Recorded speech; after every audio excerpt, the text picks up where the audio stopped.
Hà ông tụi lẹ ao việt tầng mà việt hiền nè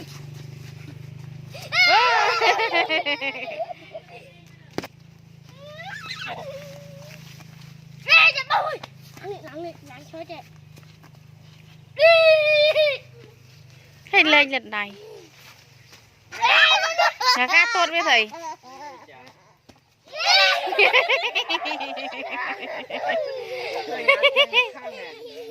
cái cá to như khăn vậy nè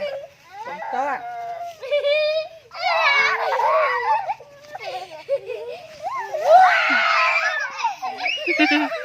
coach ngã lên nè cả lên cái chứ bị trơn mà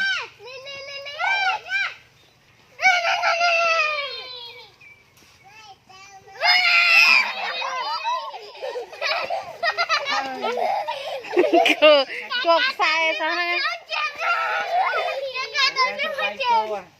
cô chọc sai đằng vi min rốt nào về rồi